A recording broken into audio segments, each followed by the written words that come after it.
సాయిరాం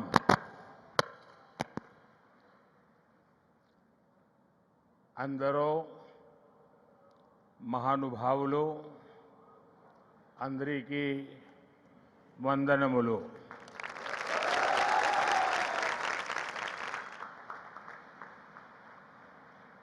मुख्यमंत्री Shri Chandrababu Naidu,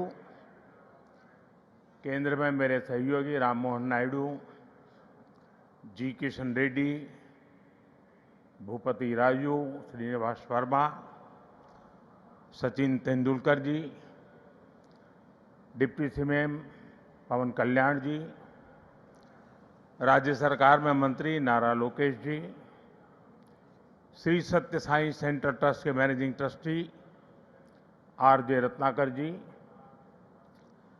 vice chancellor के चक्रवर्ती जी, ऐश्वर्या जी, अन्य सभी महानुभाव, देवी और सज्जनों, साईं राम। साथियों, आज इस पावन भूमि पुट्टपर्थी में आप सभी के बीच उपस्थित होना मेरे लिए एक भावात्मक और आध्यात्मिक अनुभव है। मुझे कुछ देर पहले बाबा की समाधि पर श्रद्धा सुमन अर्पित करने का अवसर मिला। उनके चरणों में नमन करना, उनका आशीर्वाद प्राप्त करना, ये अनुभव हमेशा हृदय को भावनाओं से भर देता है। साथियों, श्री सत्य साई बाबा का यह जन्म शताब्दी वर्ष हमारी पीढ़ी के लिए सिर्फ एक उत्सव नहीं, यह एक दिव्य वरदान है। आज भले ही वे हमारे बीच दैहिक स्वरूप में नहीं है, लेकिन उनकी शिक्षा, उनका प्रेम, उनकी सेवा भावना आज भी करोड़ों लोगों का मार्गदर्शन कर रही है। 140 से ज्यादा देशों में लाखों जीवन नए प्रकाश, नई दिशा और नए संकल्प के साथ आगे बढ़ रहे हैं। साथियों, श्री सत्य साई बाबा का जीवन वसुधैव कुटुंबकम का जीवंत स्वरूप था। इसलिए उनका ये बर्थ सेंटिनरी वर्ष हमारे लिए यूनिवर्सल लव, पीस और सर्विस का महापर्व बन गया है। हमारी सरकार का सौभाग्य है कि आज इस अवसर पर 100 रुपये का स्मृति सिक्का और डाक टिकट भी जारी किया गया है। इस सिक्के और डाक टिकट में उनके सेवा कार्यों का प्रतिबिंब है। मैं इस शुभ अवसर पर दुनिया भर में फैले सभी श्रद्धालुओं, साथी सेवकों और बाबा के भक्तों को हृदय से बधाई और शुभकामनाएं देता हूं। Friends, the central value of Indian civilisation is seva और service. All our diverse spiritual and philosophical traditions ultimately lead to this one ideal. Whether one walks the path of bhakti, jnana or karma, each is connected to seva. What is bhakti? Without service to the divine present in all beings. What is jnana? If it does not awaken compassion for others. What is karma? If not the spirit of offering one's work as service to society. Seva paramo dharma is the ethos that has sustained India through centuries of changes and challenges. It has given our civilization its inner strength. Many of our great saints and reformers have carried forward this timeless message in was suited to that times. Sri Satya Sai Baba placed seva at the very heart of human life. He often said, love all, serve all. For him, seva was love in action. His institutions in education, healthcare, rural development, and many such areas stand as living proof of this philosophy. They show spirituality and service are not separate but different expressions of the same truth.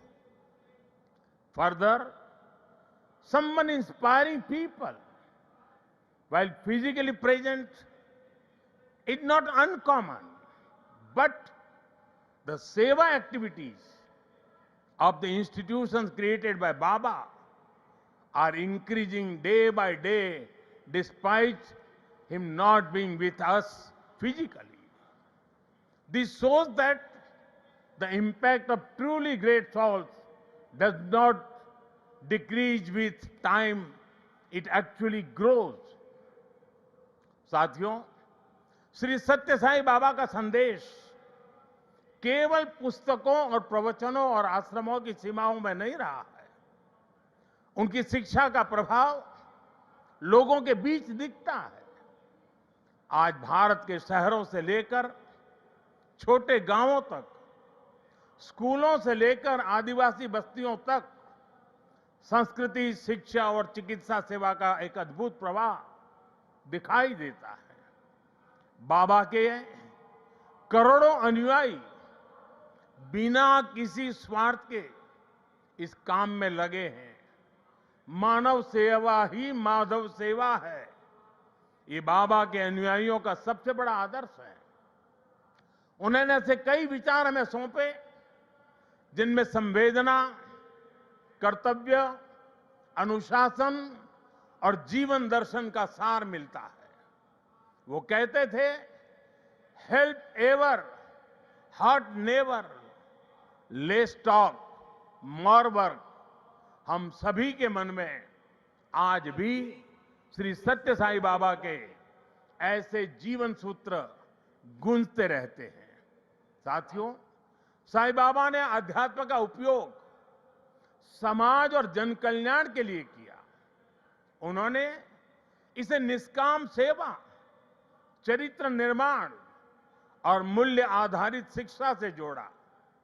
उन्होंने किसी मत या सिद्धांत पर अपनी शक्ति नहीं लगाई। उन्होंने गरीबों की सहायता की और उनके दुखों को दूर करने के लिए कार्य किया। मुझे याद है, गुजरात के भूकंप के बाद पीड़ितों को राहत पहुंचाने में बाबा का सेवा दल और सारे सेवाव्रती आगे की पंक्ति में आकर के खड़े हो गए थे। उनके अनुयायी पूरी निष्ठा से कई दिनों तक सेवा में जुटे रहे। उन्होंने प्रभावित परिवारों तक सहायता पहुंचाने, आवश्यक सामग्री उपलब्ध कराने और मानसिक सामाजिक सहयोग देने में महत्वपूर्ण योगदान दिया।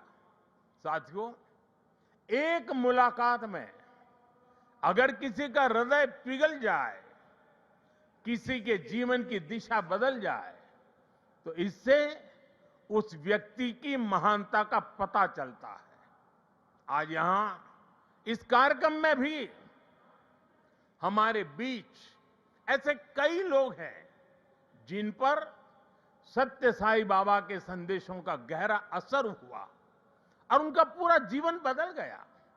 साथियों, मुझे संतोष है कि श्री सत्य साई बाबा की प्रेरणा से साई सेंट्रल ट्रस्ट और उससे जुड़े संगठन सेवा को ऑर्गेनाइज, इंस्टीट्यूशनल और लॉन्ग टर्म व्यवस्था के रूप में आगे बढ़ा रहे हैं। आज एक व्यवहारिक मॉडल के रूप में हमारे सामने है। आप सभी पानी, housing, health care, nutrition, disaster support और क्लीन एनर्जी जैसे क्षेत्रों में अद्भुत कार्य कर रहे हैं। मैं कुछ सेवा कार्यों का विशेष तौर पर जिक्र करना चाहूंगा।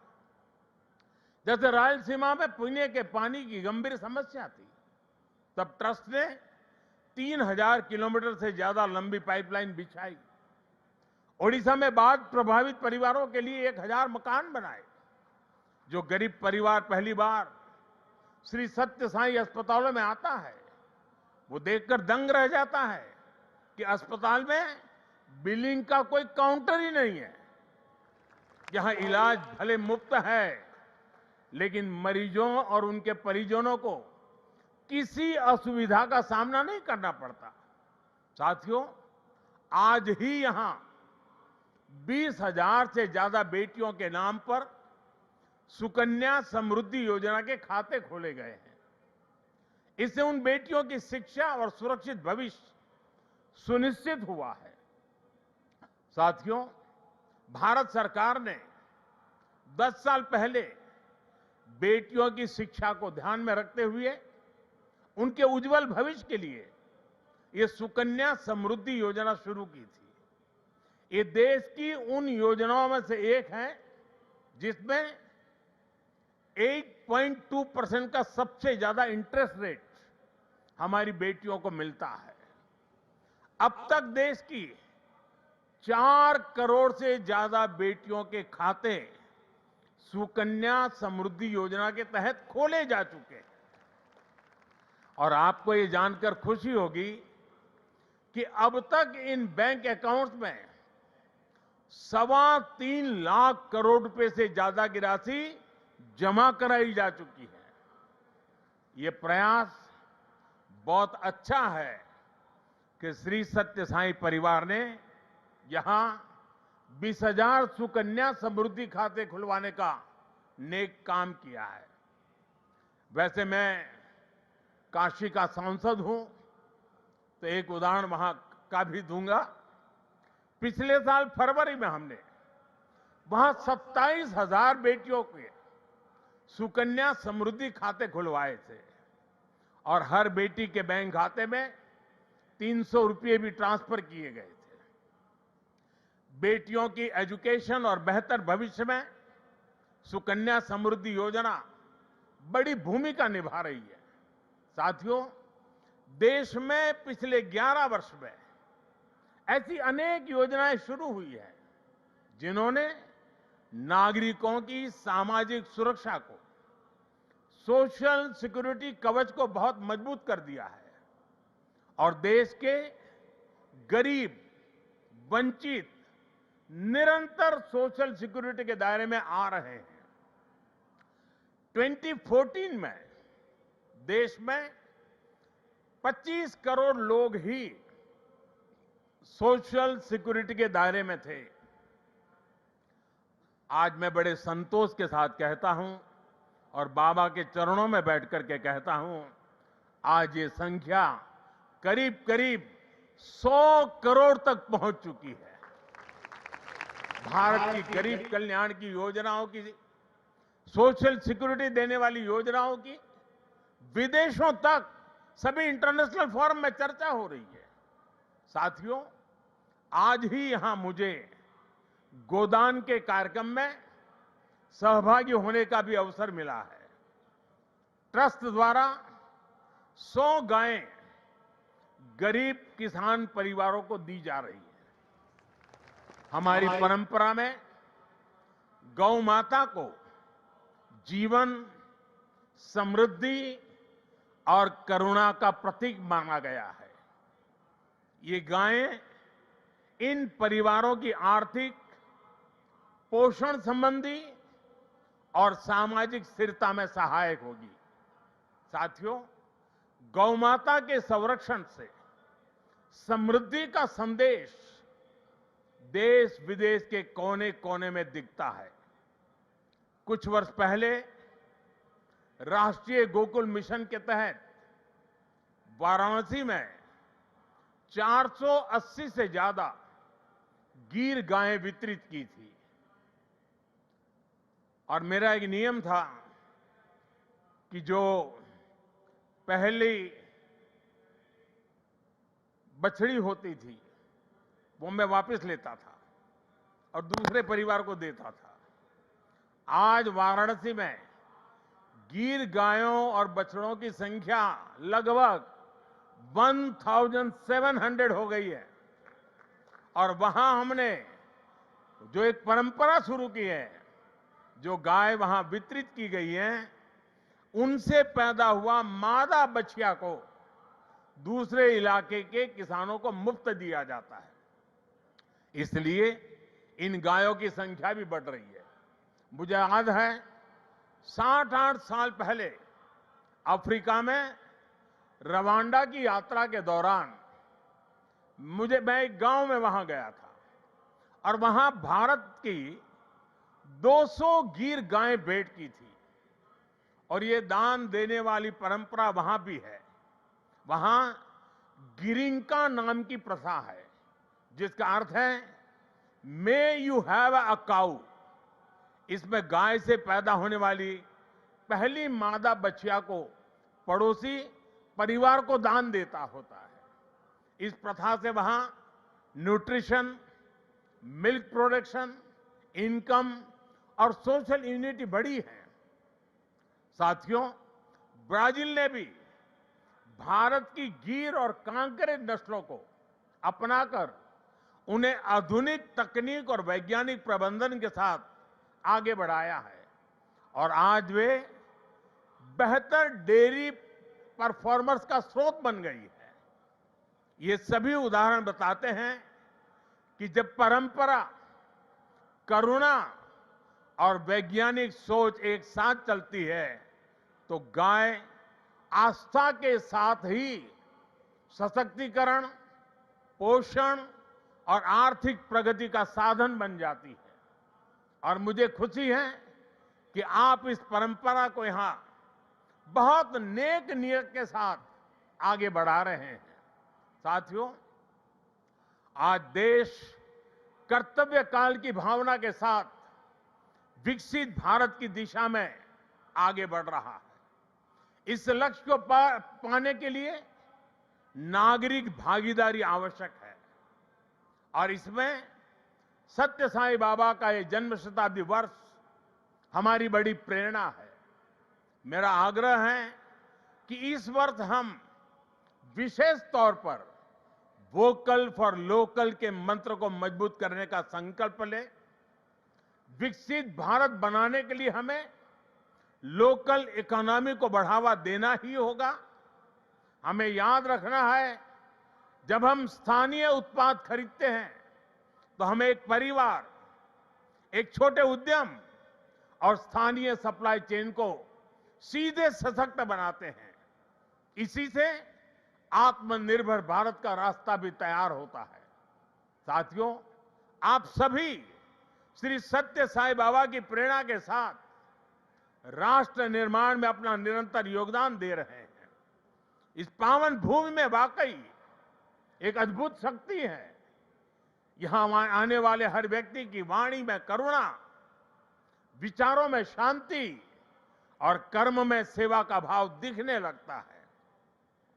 मुझे विश्वास है, जहां भी अभाव या पीड़ा दिखाई देगी, वहां आप इसी तरह एक आशा, एक प्रकाश बनकर खड़े होंगे। इसी भावना के साथ मैं सत्य साईं परिवार, सभी संस्थानों, सभी सेवा दल के सेवाव्रती और देश दुनिया से जुड़े सभी श्रद्धालुओं को प्रेम, शांति और सेवा के इस यज्ञ को आगे बढ़ाने के लिए हृदय से शुभकामनाएं देता हूं। बहुत बहुत धन्यवाद। साईं राम।